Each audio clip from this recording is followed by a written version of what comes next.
बिस्मिल्लाहिर्रहमानिर्रहीम। अस्सलाम वालेकुम viewers, welcome to my channel cooking with Malika. उम्मीद है कि आप सब खैर आफियत से होंगे। अल्लाह ताला आपको हमेशा हुशर-आबाद रखे, आमीन सुम्मा आमीन। तो व्यूअर्स, जैसा कि आप जानते हैं कि मार्केट में बहुत ज़्यादा सब्जियां आ चुकी हैं और इस मौसम में मुख्तलिफ सब्जियों पर मुश्तमिल चावल भी खाने को बेहद दिल चाहता है। तो सोचा क्यों ना आज हम वेजीज राइस की तैयारी करते हैं और मज़ेदार से वेजीज राइस की रेसिपी आपकी खिदमत में पेश करते हैं।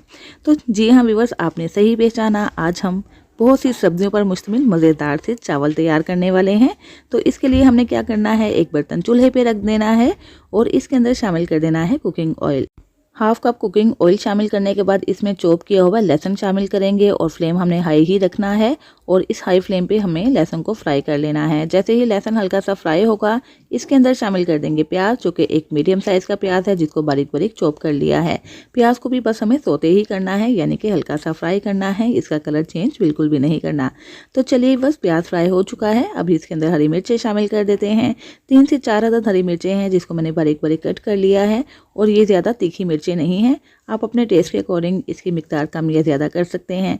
तो बस हरी मिर्चों को भी इसके अंदर शामिल करेंगे और चंद सेकंड के लिए फ्राई कर लेंगे। तो चलिए बस यहाँ पे हम ले लेते हैं स्प्रिंग अनियन, यानी कि हरा प्याज। इसका सफ़ेद पार्ट इसके अंदर शामिल कर देते हैं और जो हरा प्याज है वो हम बाद में शामिल करेंगे क्योंकि ये जल्दी पक जाता है, तो इसको हमें बाद में शामिल करना है। कहाँ पे आके शामिल करना है मैं इंशाल्लाह आपको ज़रूर बताऊँगी। तो हरा प्याज का सफ़ेद हिस्सा भी हमें चंद सेकंड के लिए फ्राई कर लेना होगा। याद रहे व्यूअर्स, ये सारे ही काम आपने हाई फ्लेम पर करने हैं। हरा प्याज के वाइट पार्ट को फ्राई करने के बाद हम इसमें शामिल कर देंगे मटर। 1 प्याली मटर है, उसको भी हमने सबसे पहले इसलिए शामिल करना है कि ये थोड़े से देर से गलते हैं, लेकिन इसको हमें ओवर कुक नहीं करना है, हल्का सा ही सोते करना है 1 से 2 मिनट के लिए, ताकि ये थोड़े से पक भी जाए और इनके अंदर क्रंचीपन भी रहे और इनका कलर भी बरकरार रहे। और जैसे ही मटर फ्राई करेंगे 1 से 2 मिनट के बाद हम इसमें शामिल कर देंगे गाजर। चूँकि गाजर को भी गलने में थोड़ा सा टाइम लगता है, इसलिए इसको भी पहले शामिल कर देंगे और 1 से 2 मिनट के लिए फ्राई कर लेंगे। गाजर को भी मैंने पतला पतला काट लिया है, 1 प्याली गाजर है, ये भी इसके अंदर शामिल करके 1 से 2 मिनट तक फ्राई करेंगे हाई फ्लेम पे। तो चलिए बस यहाँ पे इसकी कलर को बढ़ाने के लिए कुछ शामिल कर देते हैं उबले हुए कॉर्न्स। जी हाँ बस यहाँ पे हमने उबले हुए कॉर्न्स शामिल किए हैं जस्ट इसके कलर के लिए। अगर आप इसको शामिल करना चाहते हैं कर दें, वरना इसको स्किप भी कर सकते हैं। तो कॉर्न को, जो कि उबला हुआ है यानी कि छल्ली उबली हुई है, इसके दाने हैं, इसके अंदर शामिल करने के बाद चंद सेकंड के लिए फ्राई करेंगे। और अब व्यूअर्स इसके अंदर शामिल कर देते हैं शिमला मिर्च, जो कि हाफ कप शिमला मिर्च है, इसको भी मैंने बारीक बारीक कट कर लिया है और हाई फ्लेम पे इसको भी चंद सेकंड के लिए फ्राई कर लेते हैं। शिमला मिर्च चूँकि जल्दी गल जाती है तो हमें इसको गलाना नहीं है, बस इसका क्रंच बरकरार रखना है, इसलिए इसको हम एंड पे ही शामिल करेंगे।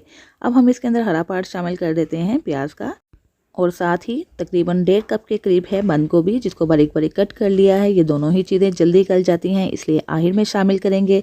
तो बस इन दोनों को ही हमें तकरीबन 1 से 2 मिनट के लिए फ्राई कर लेना है हाई फ्लेम पे। तो ये वह चूँकि चाइनीज़ राइस हैं और चाइनीज़ राइस हाई फ्लेम पे ही पकते हैं, कढ़ाई में बनते हैं। और दूसरी बात ये कि इसका क्रंच भी आना चाहिए जैसे कि चाइनीज़ राइस में होता है और इनका कलर भी बरकरार रहना चाहिए। इस बात को पेश नज़र रखते हुए आपने इसके अंदर अभी सोया सॉस शामिल नहीं करना है, क्योंकि सोया सॉस शामिल करने से क्या होगा कि सब्जियों के ऊपर कलर आ जाएगा, तो हमें सब्जियों का कलर ऐसा ही रखना है। तो इसलिए सोया सॉस कहाँ पे जाके ऐड करना है मैं इंशाल्लाह आपको ज़रूर बताऊंगी। यहाँ पे तकरीबन आधा किलो बॉयल चावल हैं, जिसको तकरीबन 90% तक बॉयल कर लिया हुआ है। इसके अंदर शामिल करने के बाद अब यहाँ पे आगे हमें सोया सॉस शामिल करना है, तकरीबन 2 टीस्पून। 1 टेबलस्पून भर के शामिल कर देंगे सिरका, 1 टीस्पून शामिल कर देंगे काले मिर्च का पाउडर और हाफ टीस्पून शामिल कर देंगे सफ़ेद मिर्च का पाउडर। और साथ ही यहाँ पे थोड़ा सा नमक शामिल करेंगे, क्योंकि चावलों को बॉयल करते हुए भी हमने नमक शामिल किया था।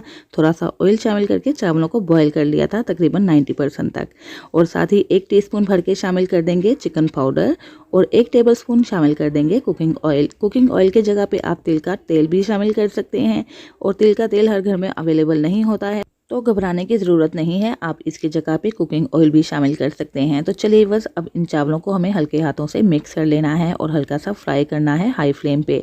तो चूँकि चावल 90% तक गले हुए हैं, बाकी 10% इंशाल्लाह जब हम इनको फ्राई करेंगे सब्जियों के साथ तो तब ये गल जाएंगे। तो इंशाल्लाह बस आपको मेरी ये रेसिपी बेहद पसंद आने वाली है, ज़रूर ट्राई कीजिएगा और काइंडली मुझे फीडबैक देना मत भूलिएगा। और अगर आपको मेरी रेसिपी अच्छी लगे तो प्लीज़ मेरी वीडियो को लाइक और शेयर कर दीजिएगा।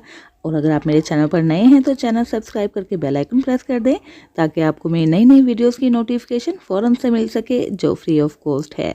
तो यहाँ पे बस चावलों को भी हमने सब्जियों के साथ अच्छे तरीके से फ्राई कर लेना है। फ्राई करने में ही ये तकरीबन 100% तक गल जाएंगे। लेकिन अगर आपको यहाँ पे महसूस हो कि चावल अभी गले नहीं हैं तो थोड़ी देर के लिए आप इनको दम पे रख के भी गला सकते हैं। थोड़ी सी इसकी गार्निशिंग कर देते हैं स्प्रिंग अनियन यानी कि हरा प्याज के हरे पार्ट के साथ, और इस तरह भी बस मज़ेदार से हमारे बिल्कुल रेस्टोरेंट स्टाइल जैसे बल्कि उससे भी कई गुना बेहतर चावल तैयार हो चुके हैं। इनकी लुक भी आप देख सकते हैं कितनी मज़ेदार सी सब्जियां लग रही हैं। सब्जियों का कलर बिल्कुल भी खराब नहीं हुआ है और जब हमने इनको खाया और टेस्ट किया तो इनका क्रंच भी बिल्कुल बरकरार रहा है। तो बस यही खासियत है वेजिटेबल फ्राइड राइस की कि इनके अंदर क्रंच भी हो, इनका कलर भी सेम ही रहे यानी कि वैसा का वैसा ही रहे, बिल्कुल खराब ना हो और टेस्ट में भी ये लाजवाब ही रहें। तो ये लीजिए व्यूअर्स, रेस्टोरेंट से कई गुना बेहतर और मज़ेदार से वेजिटेबल फ्राइड राइस तैयार हो चुके हैं। इनकी लुक आप देख सकते हैं कितने खूबसूरत लग रहे हैं। हर सब्जी का अलग अलग से कलर दिख रहा है। इसको आप सर्व कीजिए केचप के साथ और इसकी गार्निशिंग कर दीजिए थोड़ी सी हरा प्याज के साथ, और इस तरह मज़ेदार से बेहतरीन लुक वाले और बेहतरीन जायका वाले वेजिटेबल फ्राइड राइस आपकी खिदमत में हाजिर हैं। ये देखिए कितने मज़े के और यमी लग रहे हैं। तो बस इंशाल्लाह आपको मेरी ये रेसिपी ज़रूर पसंद आएगी। इन ट्रिक्स एंड टिप्स के साथ आपने इस रेसिपी को ज़रूर ट्राई करना है और काइंडली मुझे फीडबैक देना मत भूलिएगा। तो चलिए बस इंतज़ार किस बात का है, जल्दी से जाइए ढेर सारी सब्जियों पर मुश्तमिल मज़ेदार सा वेजिटेबल फ्राइड राइस तैयार कीजिए और खूब मज़े कीजिए। इसके साथ ही इजाज़त चाहती हूँ, फिर हाजिर होंगी इंशाल्लाह एक नई रेसिपी के साथ। अपना बहुत सा ख्याल रखिएगा, मुझे भी दुआओं में याद रखिएगा। अल्लाह हाफिज़।